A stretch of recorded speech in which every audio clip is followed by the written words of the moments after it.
Hello, traders. This is Blake Morrow with Traders Summit, and I have Mr. Jim Welsh with us from Macro Tides here to break down the jobs report that we had today. Jim, good to see you. Good to see you, and hope you're ready for a nice weekend. I am for a nice weekend. It's a long weekend for a lot of us in the States, and we're wrapping up, the summer months. I think a lot of people are going to be coming back from holiday, so I'm excited for actually next week, believe it or not. But, and it's funny, I said you're here to break down the jobs report. You're here not only to break down the jobs report and kind of explain the everything, whole world. But you're gonna make the world all right in our heads, and you're bringing a lot of data, a lot of charts today. But let's talk about the jobs report. Yep, we had a good jobs report. We created 187,000 jobs.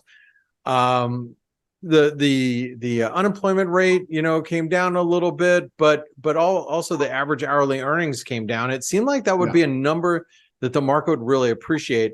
What is it that turned the market lower? What say? Because you saw Treasury Yields dip in the minutes right after the report, because, as you say, 187,000 was above expectations of around 170, so it wasn't that much of a miss.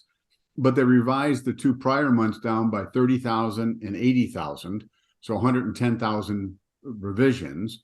Work week ticked up a little bit, so that means a little bit more pay in people's pockets, which is good for the economy.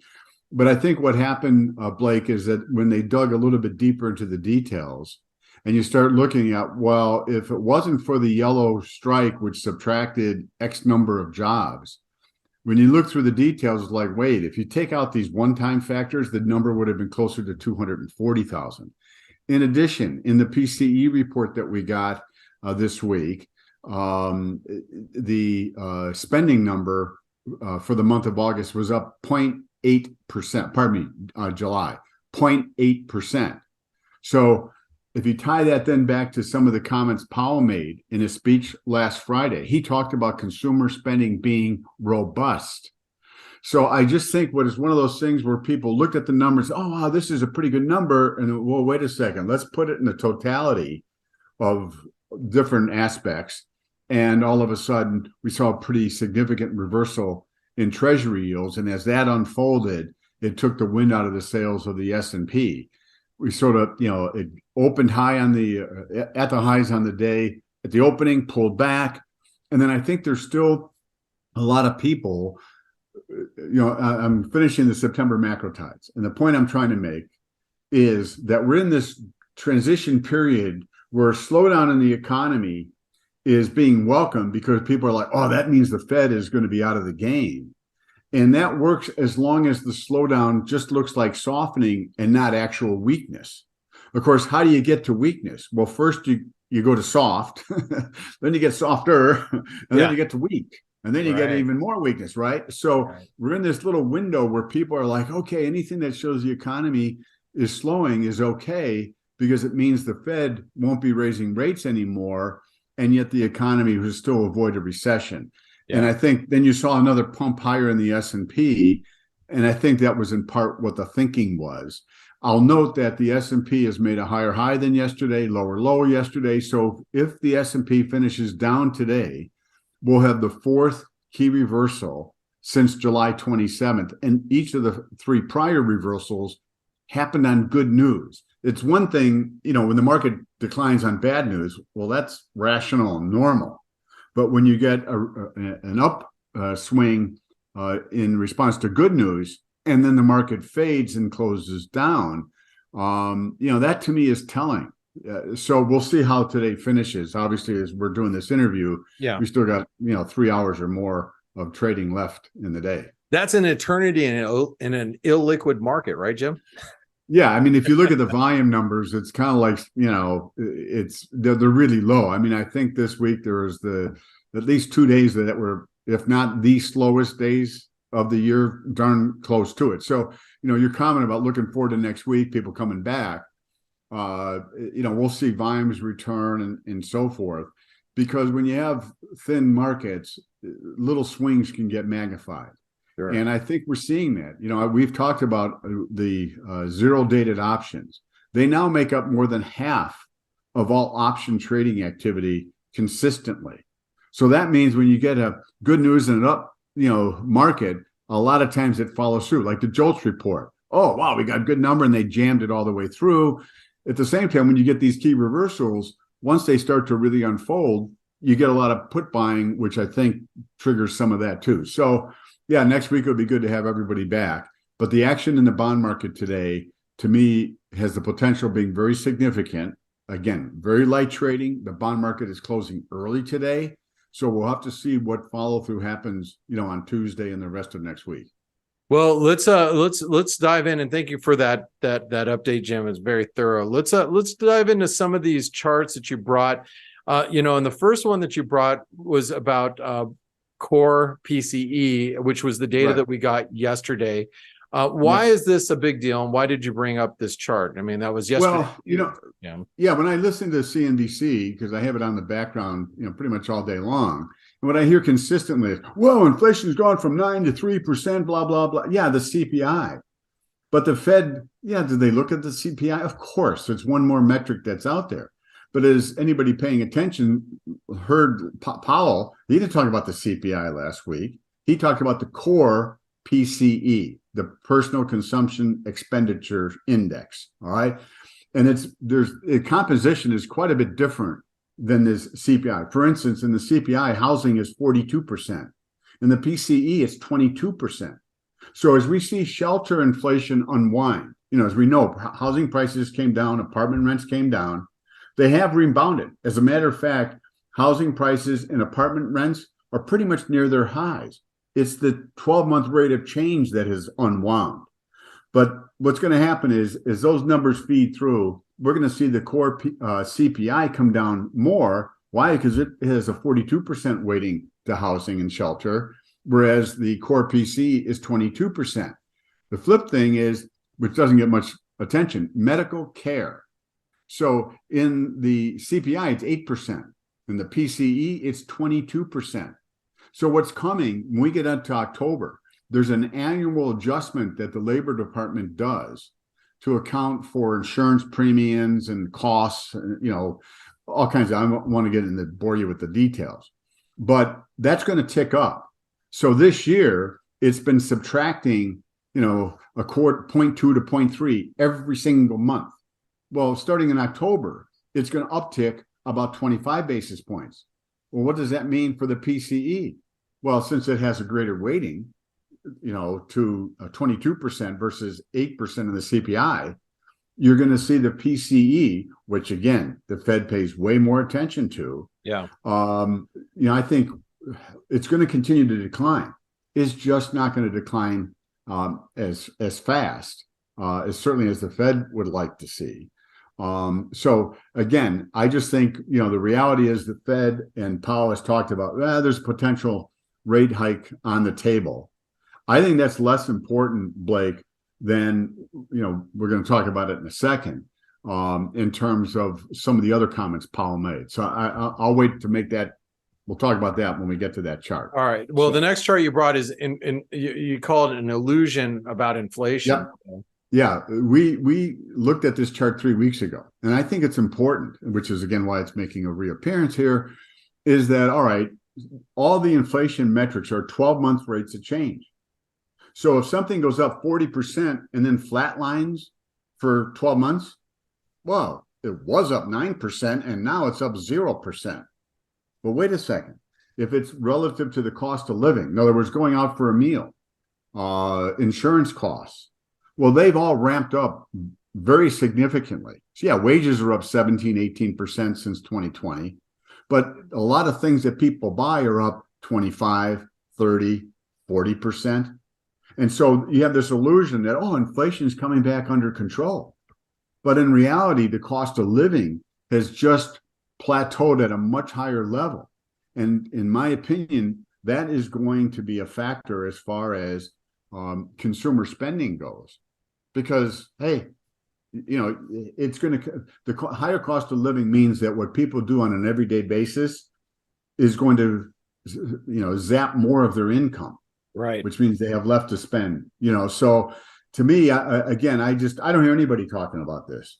Everybody's, inflation's coming down and it's a solved problem.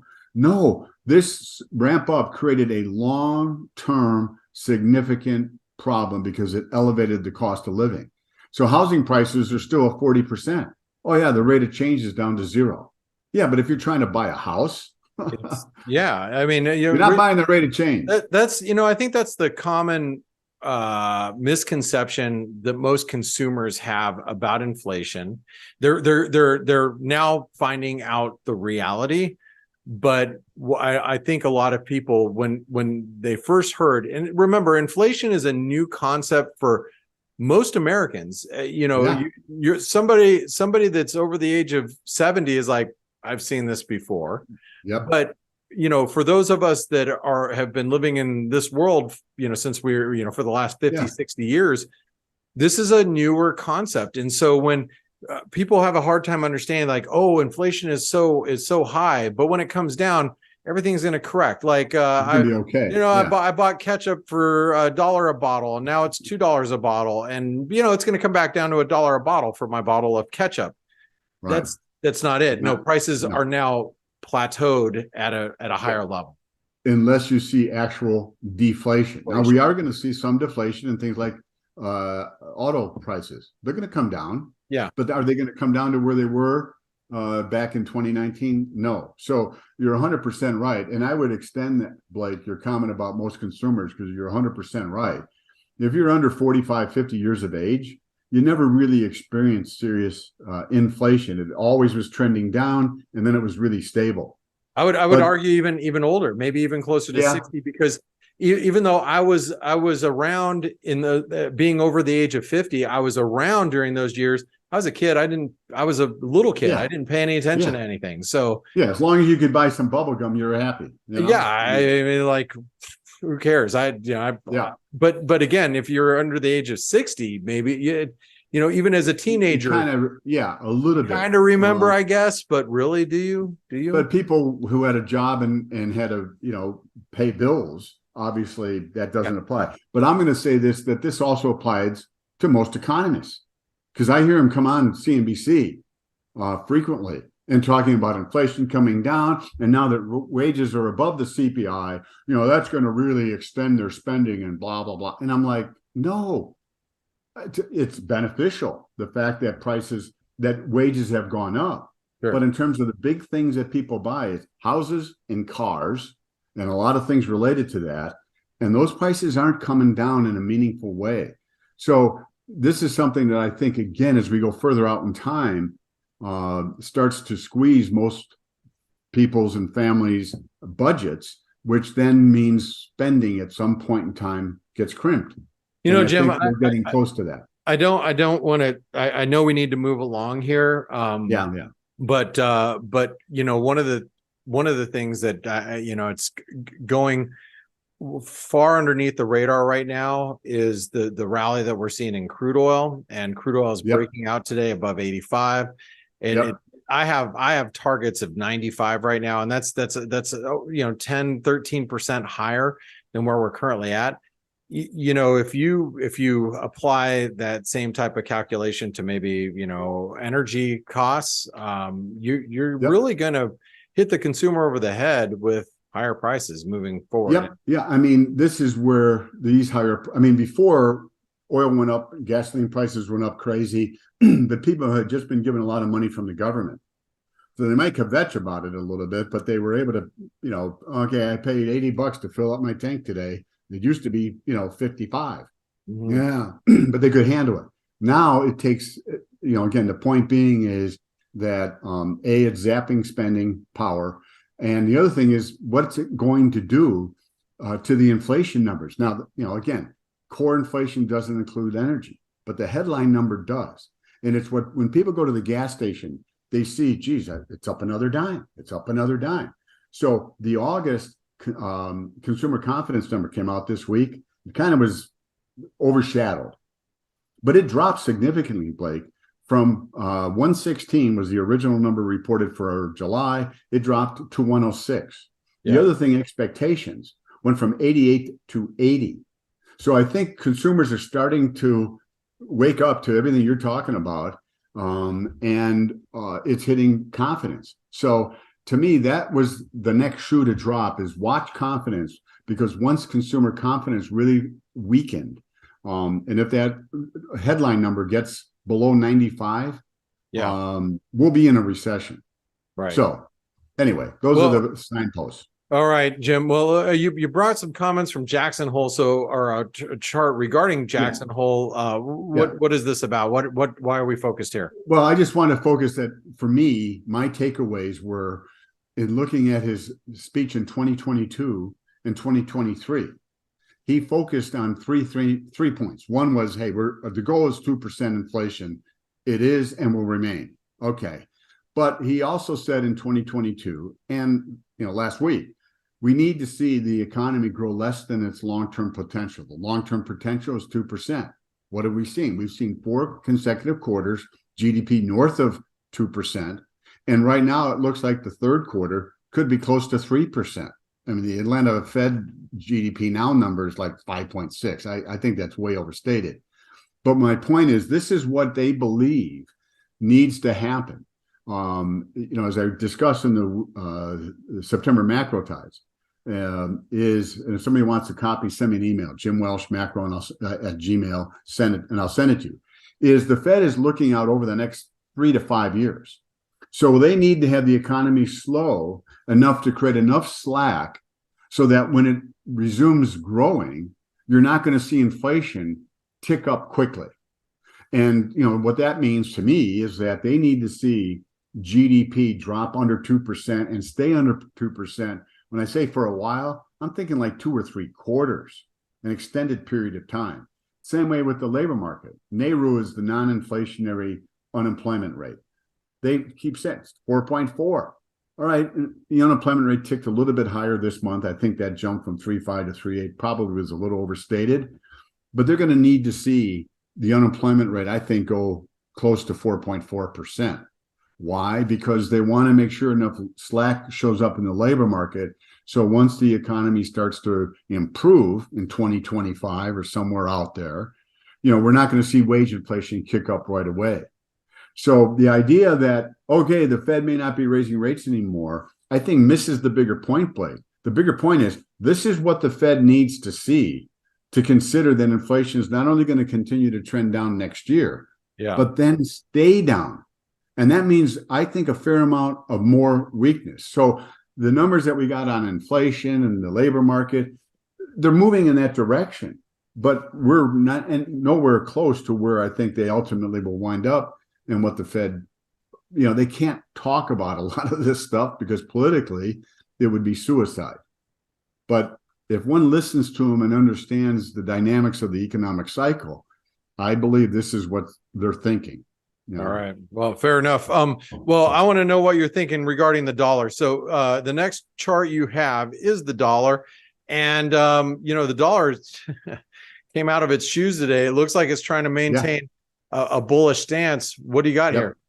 Well, again, all along our take has been, I think if it gets above 104, that 105.50 to 105.88, that was the prior high.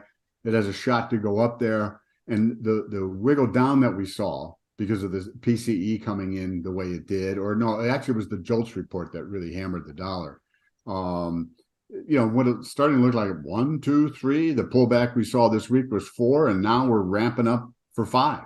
So, there's 2 things. A, in the near term, I think it goes a little bit higher.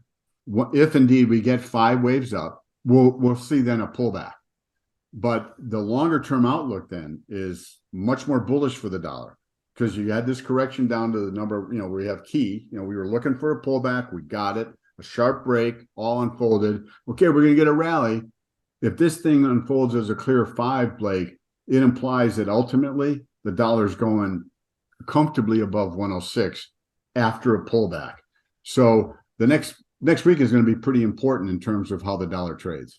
All right. Well, I'll tell you something that traded right up into resistance was gold this week. And funny, you have the exact same trend line that I was looking at as well. So what do you make of this move in gold? That trend line was on this chart last week when we talked about it. Yeah. Gold was down about $20 below where it got up to. And it was like, hey, 1950, 1955-ish. The bottom line here is you have lower highs, lower lows.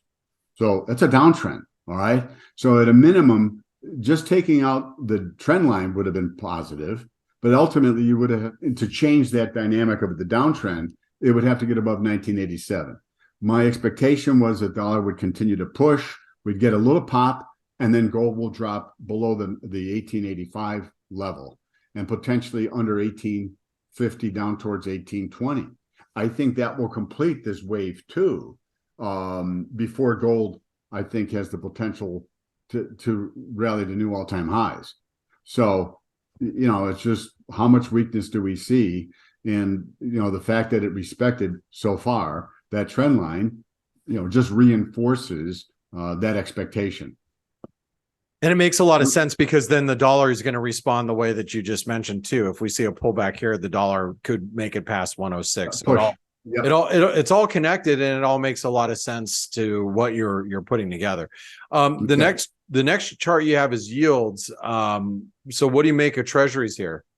Well, this is interesting. The last couple of weeks I've been talking about, okay, we're going to get a bounce.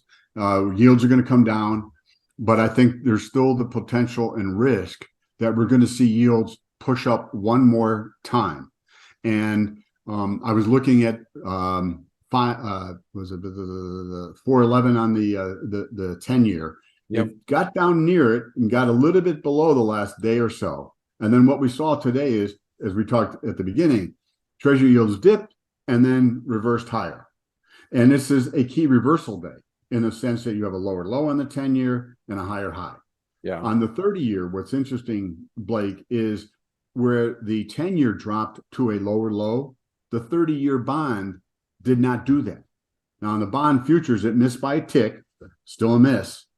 And what that is, what I call an intermarket divergence, where one or the other makes a new high or low, and the other one doesn't confirm it. So we had the 10-year going to a lower low, the 30-year did not. And that reinforces, again, the potential that we could see Treasury yields tick up and challenge the highs that we saw a week ago. Now, I'm in the camp that I think that if that happens, we'll see some RSI divergences and so forth, and that will represent a buying opportunity. So we'll just wait to see if and when we get there. And again, that is kind of along the same lines that you're mapping out with gold and silver. I mean, if gold pulls back, or not gold and silver, gold and the dollar. If gold pulls back, the dollar makes it to 106. Let's just say, argument's sake, it just moves higher. Yields should theoretically move higher as well. Push higher, which is one of the would be a tailwind for the dollar, because that's kind of what we've seen. All right. Well, the last chart you brought up is the S&P. So what do you make of the stock market here? We've had a nice rally. Where are we at? Okay. So last week, I thought we'd get a bounce, and then we were going to get a pullback to a lower low and then a bigger rally. Didn't play out that way. Pulled back. The JOLTS report came out. Boom. So we rallied more than I expected. So far, when you step back and say, okay, I can see three waves down to the low at 43.35. That's a correction. Now it comes down to, do we get 5 waves up? Because if you get 5 waves up from that low, it implies that you're beginning the next advancing wave. So that 5 up means you'll get a pullback, and then we're going higher. The alternative, which is on the labels reflect that, is that from the low at 43.35, so far we only have 3 waves up. So that implies A down, B up, and you're going to see a C wave that takes the S&P below 43.35 to complete the correction from the high we saw in early August at 46.07. So it's, to me, decision time, make or break time. If you get just a little bit of a pullback, and then a push above this morning's high at 45.41, and you get 5 up, hey, then to me, the longer term, intermediate term outlook for the S&P becomes more positive. One of the keys is wave 4s aren't supposed to overlap wave 1. Well, wave 1's high, if we're trying to be bullish here, is 44.58. So if this pullback overlaps 44.58, it, in my opinion, says, okay, you got 3 waves up. You get a pullback, it overlaps 44.58, then you get a little bit of a bounce, then we're going down. So next week is going to be pretty important in terms of the information that gets provided and really all the markets that we just covered. And I want to reiterate, you said this a little bit earlier. I can't remember if you said it earlier, but all these reversals that happen on good news. And July 27th, August 10th. And there was another one a week or so ago on, again, it was NVIDIA news and all that. And, everything reversed pretty hard. Yeah. Again, those usually mean something. In this case, it would be negative, more weakness to come. So, again, if the S&P closes down today, you'll have a fourth negative key reversal. And if you overlap that 44.58, that says 3 down, 3 up. Then you're looking for a 5-wave decline for a wave C at a minimum. So, well, Jim, we'll next week's going to be really pivotal for the market, and we're going to have a lot more participants, and liquidity is going to be coming back. So, I want to say thanks for spending your time here with us. And if you guys and gals really enjoy what you hear from Jim Welsh, make sure you give him a big thumbs up, subscribe to the channel, and then I'll also email Jim at jimwelshmacro@gmail.com. Is that correct, Jim? That is correct. And I'll send you, a recent letter. And, I think this September letter in terms of the discussion, as I talked about in terms of where the Fed is and what's going to happen with inflation rates are going to, it's important stuff.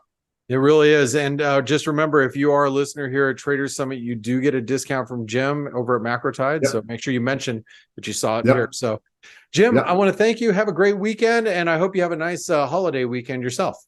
You too. Thanks, Blake. Hey traders, Blake Morrow here. Thanks for stopping by our YouTube channel. Don't forget to like, share, and subscribe to our channel. Also click the bell notifications so you do not miss any of our market-related trading analysis from some of the leading industry experts. Thanks for stopping by. We'll see you in the next video.